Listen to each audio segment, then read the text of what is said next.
right, welcome back, tennis and racket sport fans, to our podcast. Sandra, James, and I are back in front of you to talk about our favorite pastime. And no, it's not baseball. No. James, Sandra, how you guys doing? Doing fine. Yeah, doing great. Had a match today, won it. So, I'm feeling pretty good about that. That sounds good. Yep. James, what about you? Well, my boys' tennis team, we had a match today, and we defeated LC Bird today. All right. So we on the roll. So, Ruffin, what's your victorious story? Oh, I'm here. Yeah, all right. That's the best. That's the best victory story. We're here at a new location. So if you notice the background here, Another Wave Media is moving to new studios a little further out on Hull Street in Richmond, Virginia. So we're here for our inaugural new podcast location. We've got a couple things to talk about, we've got a lot of really changes on the tennis scene. So anything that you guys know that's been going on? Well, I know you guys were living it up, so let's just cut right to it and hear about your Miami experience. I'm dying to hear about it. Okay, well, yeah. So from the last podcast, James and I talked about our experience, or we're getting ready to go to the Miami Open. So this was the last of the Sunshine Doubles. And we went to Hard Rock at the end of March. So James and I went, we were roommates. We had a great time with the Miami Five. This was James's first time at the new location at the Hard Rock. So James, tell us about what you were most impressed about this year's Miami Open. Well, I think what I was most impressed about was the fact that I thought it was going to be a little more complex as far as the configuration and getting around, but everything was pretty laid out. It was laid out pretty plainly. It was easy to get around the venue. It was interesting.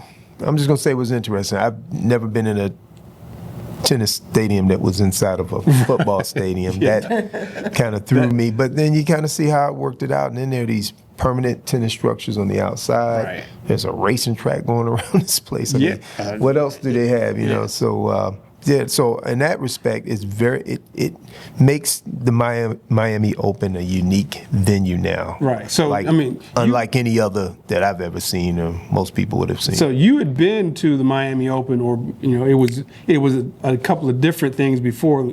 Tell us about what you experienced going to Miami before. What was it before? Right, when we went when it was the NASDAQ, and it was on Key Biscayne Island. Totally different vibe, totally different as far as the venue itself, because of course Key Biscayne is an island, right? And it's a really kind of remote, and it's like a tennis island, and very more intimate. Yeah. I think I just felt that you had a closer access to the players there. You walk to the matches and the players are walking right beside you, and it was just a little close. This was you get a different vibe there. Right. I don't feel the intimacy. Now, I'm not saying that in a negative way. It's just a different vibe from this type of tournament. But I think the moving around to the courts was simple, considering that it's this huge complex, and we got to see some great tennis, as you well know, and viewing in many of the outer courts was outstanding. I mean, you pretty much up on the players, you get to see the points. It was, to me, I enjoyed it from that aspect. Now to compare it, Key Biscayne had its charm, right? And that's so. Just as a reminder, to tell all our viewers, all three of us have been to Key Biscayne for the Miami Open or various different tournaments. It originally started as the Lipton. And then it transitioned to the NASDAQ or the Sony first. Sony Ericsson. Sony Ericsson, and then to the NASDAQ.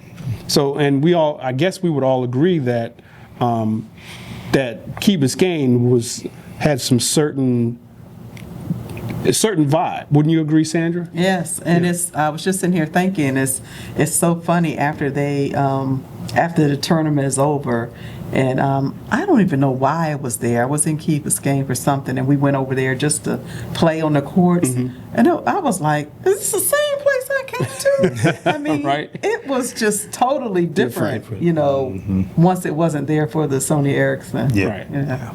Yeah, I mean, I know when I was there, especially that first year, we actually got a chance to play on the course, on the practice courts, to demo some rackets, and very different vibe.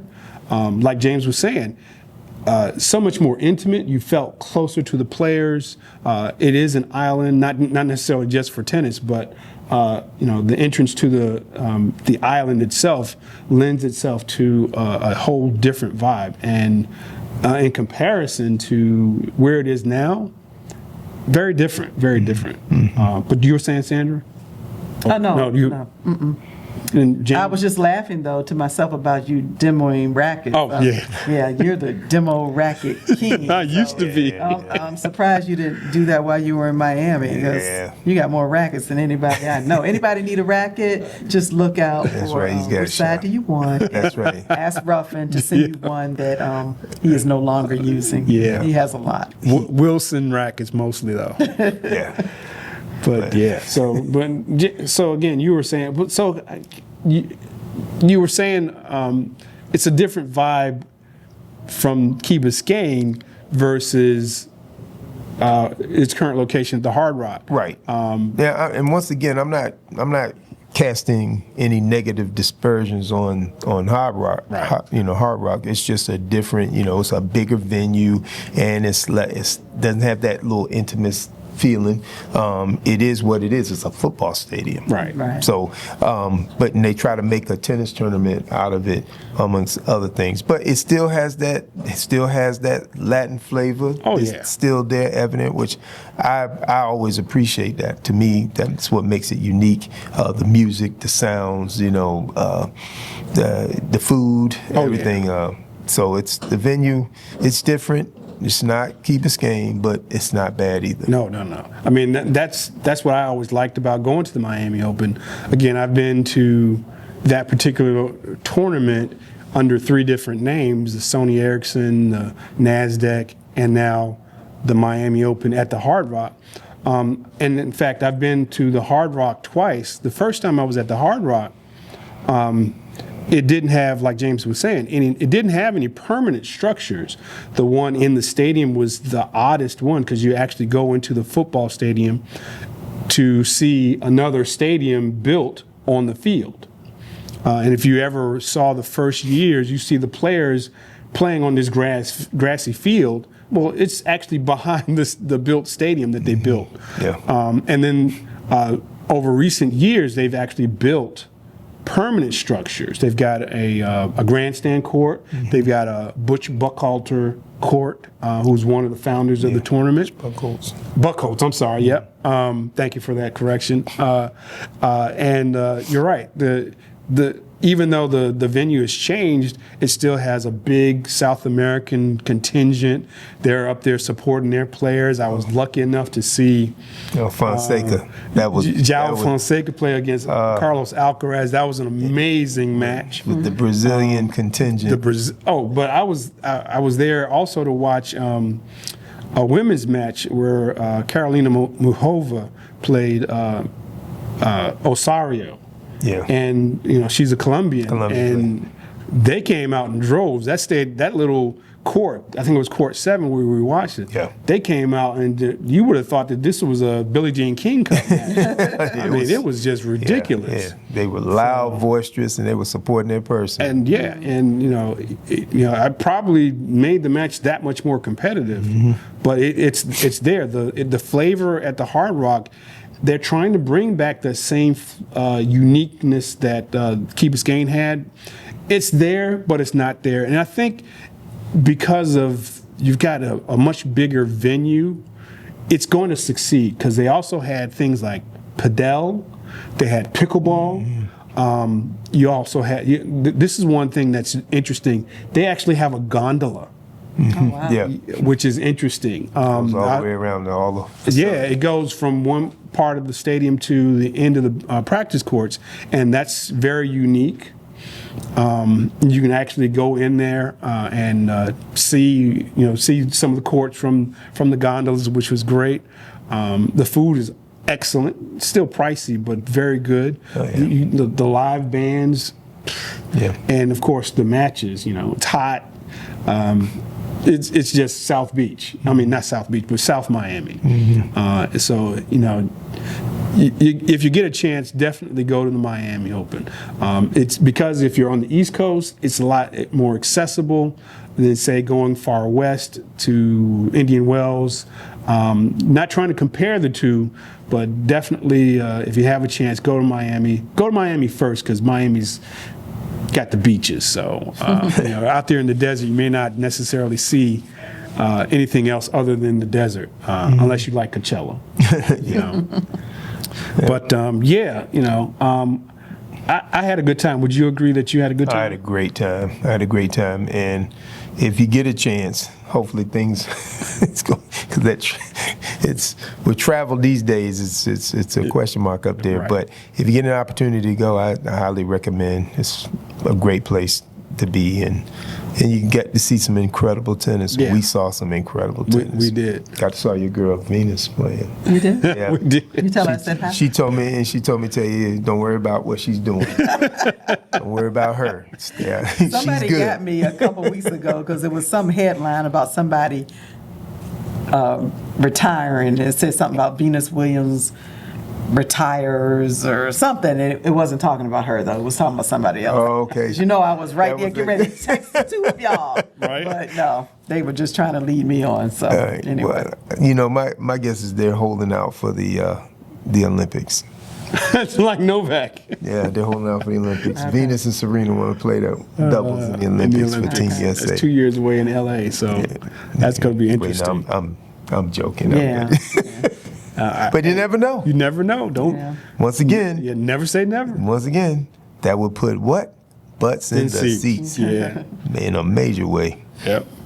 Well, it's interesting when we talk about. So the Miami was the end of the hard court season before we transitioned to clay, and every time I go to a tournament, after seeing a tournament, I like to get back to home and see if I can put what I saw in the seats on the court. And it just got me to wonder. We're back at US. When you get home, we're back into league play, and most of our league teams are play on hard court. So I always wonder, how do these hard court teams transition to these clay courts? Because we're getting ready to go into clay court season. What are your thoughts, guys? Well, I don't think it's a big issue because, it's not but, 5 or 10% of the courts that we're playing on are clay. Clay, So right. it's not a big thing, but it does, it slows your play down if you're, I know they say it's better for your body Right. and all those kind of things, but I don't know that it's better for my game. Because, Right. I'm running through everything if you put me on that occasional clay court. Yeah. Yeah, what do you think, James? I'm kind of on the side with Sandra. I think that the fact that we don't play on it enough. I played on a league that we played our matches at Belmont. It's just a hard-true surface, but even then, it takes you a while to get adjusted to it, and it's just not something that you play on all the time. If you play on it all the time, that's different. But 90% of the time, we're on the hard stuff. Yeah. So that 10% of the time you play on clay, it is what it is. Plus the quality of the clay too. Some of them are called clay, but they're like sliding around on the dirt out Right. there. Yeah. It's very slippery. Yeah, Belmont actually has really, good surface. Well, Henrico County does a good job of taking care of their facilities, and Belmont is one of them. Yeah. Some of the other places, though, they're They're not bad. They're bad. Yeah, but most of the country clubs, when we play league, I'm not saying that they're the pristine of pristine courts, but they're well maintained. But they should be. I mean, CCV, I would be shocked if their courts weren't well maintained. People pay a lot of money. Right. Westwood's not bad. Westwood is both decent, outdoor and indoor. Yeah. And So let's shout out to those local courts. yeah. Those all very in there too. Those Right. are nice courts. Yeah, but I'll still take a hard court. Yeah, same here. Yeah. But that kind of transition, we as adults, we do the transition when we start to play league play. But do you ever notice how the Americans, especially the American men versus the American women, how they do the same thing?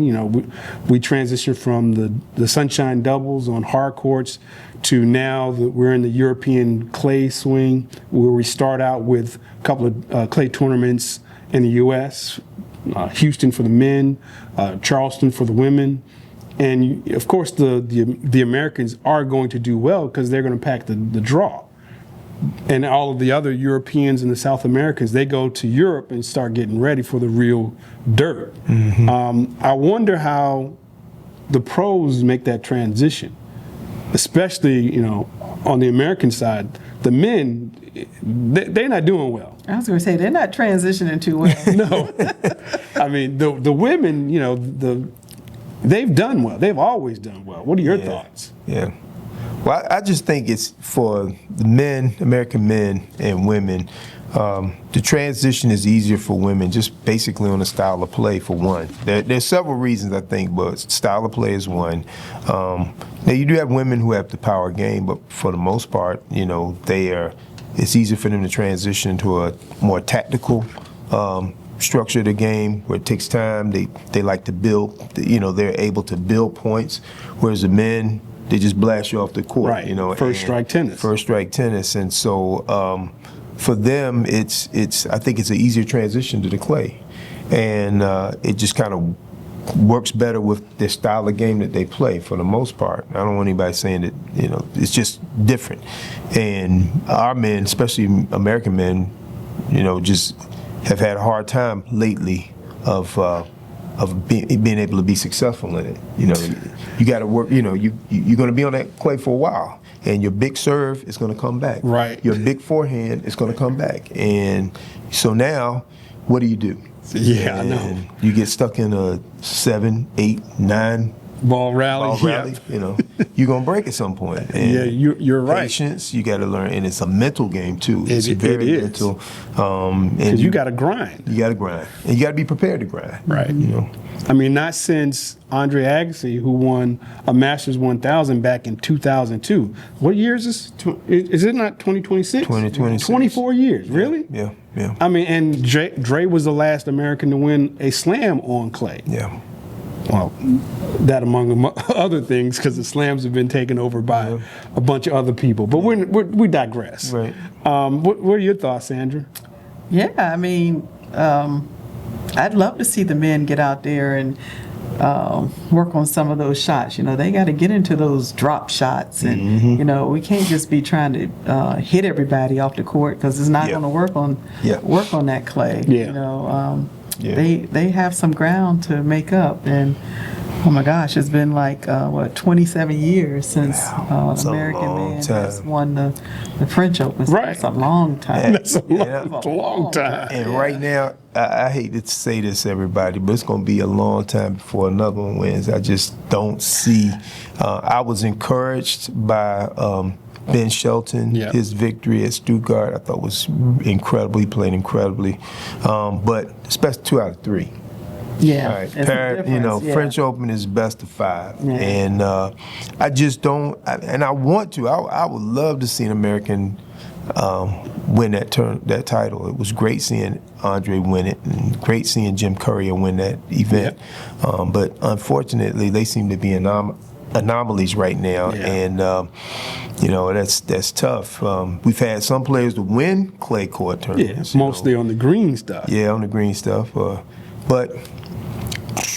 I don't know. And I just don't know. I don't want to be a negative Nancy, but Ben winning in Stuttgart, the BMW Open, that has some stipulations too, because it's high altitude where the ball bounces, it travels through the air faster, so it leads into his game. So you can understand why he could do very well. Even Zverev, who was the defending champion, he doesn't have a classical clay court game. So yeah, But I'm sorry, I didn't mean to cut you off. No, I agree. I agree with you. But maybe I don't see any player right now who's in the top. I don't really see them breaking through to the French Open. It's just, I think that player, that American player, is probably about 10 years old right now. He's playing in Florida somewhere, working on the clay. They're sending him to an academy, probably Nadal's academy or somewhere in Europe. Right, Where he's gonna play on that clay and move up and grind it out and learn how to do it. And it's going to take that mindset.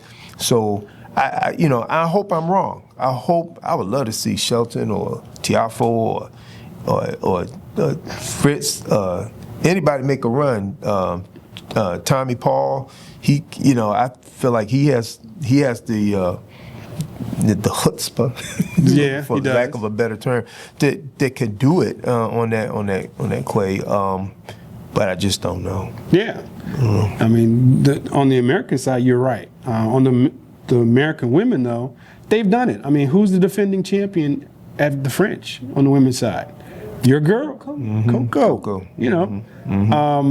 Jessica, she's two-time defending champion at Charleston. Not quite the red European clay, but it's clay nonetheless. And like you said, James, it's not about dominating with power, although you've got to have some power, but you can't hit your way through the court. Right. You got to massage it. You got to... You got to work it. You got to strategize. You got to plan. You got to pull some people off the court. And you can't just have one weapon. Right. You got to have variety, creativity sometimes. Yeah, you do. Because some of those defensive shots, you're not just going to be able to just bring a shot that you normally would hit on hard court back. You have to get creative, and it may not be a stroke that you practice. It's just got to be something that you come out of nowhere. Oh, where'd you come up with that? Well, I was in this situation, and boom, there you go. And like you said, you got to be willing to grind point after point, game after game, and do that for a slam. At least on the men's side, best 3 out of 5. That's 35 sets. That's a lot. Yeah. When those points, you figure 9, 10, 11 points per point. I mean, to win a point.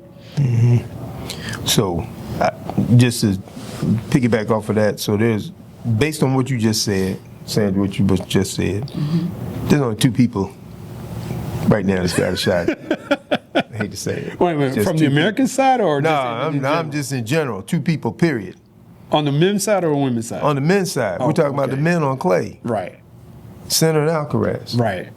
I mean, last 2 champions. And they're going to be the last 2 for a while. Well, I don't know. We saw some good players. That's 3 out of 5. That's 3 out of 5. That, to me, that's the cutoff point right there. Sure. It's a grand slam, best 3 out of 5. You can win in the best 2 out of 3. Sure. Best 3 out of 5 is a different animal, and that pyramid is small at the top of that pyramid for a reason. Yeah. Very few people can get there and stay there. Sandra and Alcaraz, they got that magic dust. They're like, that for some reason they're able to do it. They can combine the physical, the mental, the skill, all to last.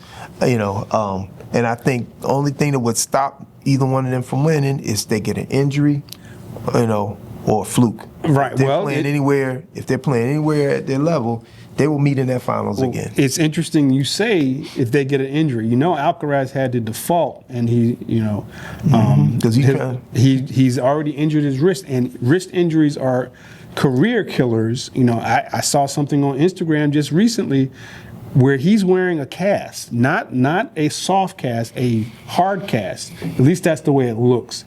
And that does not bode well for him defending his title. And think about what he had to do just to get last year's title. He was down in that whole match until he wasn't. Yeah. But there's some young clay court players on both the men's and the women's side that we need to really talk about right now. In fact, before we started the podcast, we were talking about on the men's side, Rafael Jodar. Can you show the people what you're wearing? Can you open up your jacket? No, what? UVA, right? Oh no, this is Monacan, but Oh, Monacan. Oh, my bad. Monacan, man. My fault. I thought you had UVA down. Nah. So yeah, Virginia. Yeah. Rafael Hodar. He just took Arthur Fees to a really good match. Yeah. In the semis. You've got Alexander Block, German, on the men's side. You've got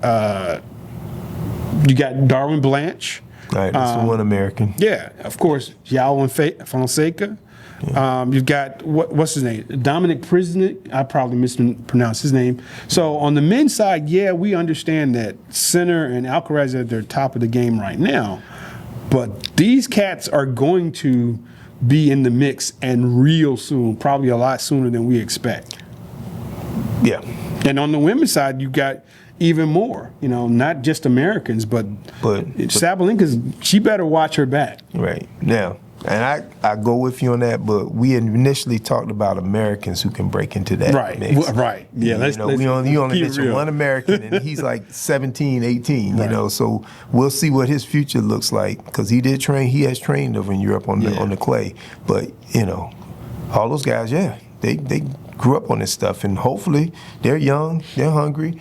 But this year, yeah, well, next year, in the immediate future, sure. I got you. Just saying. Do any of you know what the stats are for even getting to the second week?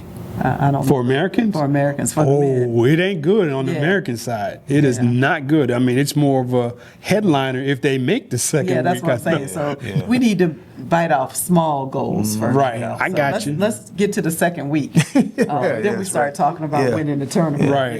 But, get to the second week and hope that Alcaraz hurts himself or something. Well, no. We don't want that, because we saw I was joking. No, this guy's he is an all-time great right now. If his, I don't want to say it, but if his career were to end right now, he's already in the Hall of Fame. Oh, career Grand Slam, number one. Oh, he was 2 years ago. He was in the Hall of Fame. Right, you're right. Yeah, you're right. He solidified that a long time ago. Right. He's that dude. Right. And Sinner is right there with him. Yeah.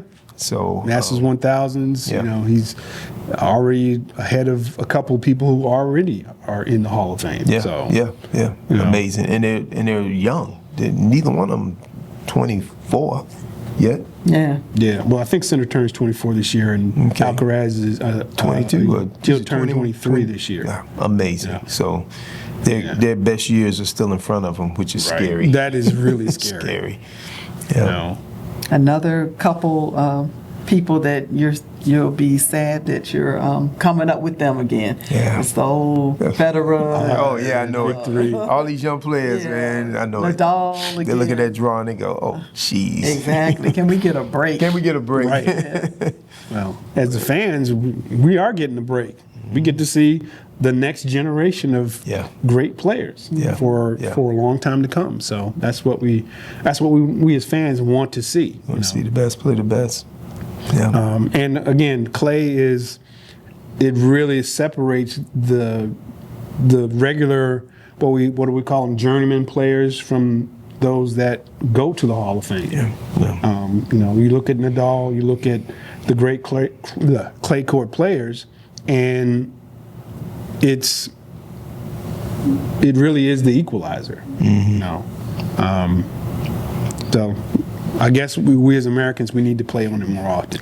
They need to have more American tournaments on clay. They need to have and not just hard shoe. They need to get the Terabatu compressed brick clay. That's what they play on. Crushed brick, and, yes. So get more tournaments. I know Texas, they tried to do it one time, and I think they have some kind of hybrid looking mix, clay. I don't know what that is. Houston. Brown looking, But to play on it, instantly that this is something you got to work at. Right. Getting good to play, and if you're not playing on it, if you play on it once or twice, or just during this time of the year, you're never going to get good at it. And that's why these guys come up. You know, you look at Taboli and all these guys. They grew up on that stuff. They eat this stuff, and so when they get the big time, they get into that spotlight. Yeah. They're showing out. They can. You're not going to the French Open. You're going to Wimbledon. So we'll talk to you. Wimbledon, yeah. We're going to talk to you a little later in our next podcast. Stop Roland Garros. Oh, Yes. yeah. We're going to try to see it at least. Yeah. Okay. Yeah, Well, that ought to be be there good. for the match. I heard the museum over there is incredible. Yeah. They have a tennis museum there, and they have one in Wimbledon too. I heard. Oh, yeah. It's really. Well, if you get a chance, just bring a small little plastic bag and try to scoop up some of the dirt. All right. Bring it on over. that. As long as it doesn't get you caught in some customs. grass, pick a little grass up and stick it in a little baggie. Right. Gosh, y'all trying to get me chased out of Wimbledon. But we don't want that. We want you to have a good time. Yeah. So the clay court season is right here upon us. Any thoughts before we get out of here? Thoughts as a prediction or just thoughts in general? We still have time before we can really make our predictions on the French Open. Okay. But I mean, any thoughts about clay or any player or anything local that you want to just talk about? I'm avoiding the clay. Oh, you're avoiding the clay. You're a clay. If I can. Yeah, exactly. I don't want to play on it. I don't want to play, James. I don't You don't want to play. Yeah. Give me a hard court. Yeah, I will play on it. And it is what it is. Yeah. Would I choose it? I don't know if I would choose it, but I will play on it. And I've had fun on it. I won a mixed doubles tournament on clay one time. Did you? So, it wasn't that bad. Yeah. I don't know if I could do that now, though. I was a lot younger. My body could sustain that, but. You know how to slide?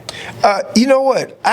It's so funny. I was one time, a long time ago, I was in Florida, and they had these. Where was it at? And they had actually the red. It was like and you can slide easier on that. Hard true is. I don't know. It's grittier. And then first I thought it was just me, but then when you watch the pros play on hard true, they're not really sliding that much either. No. Yeah.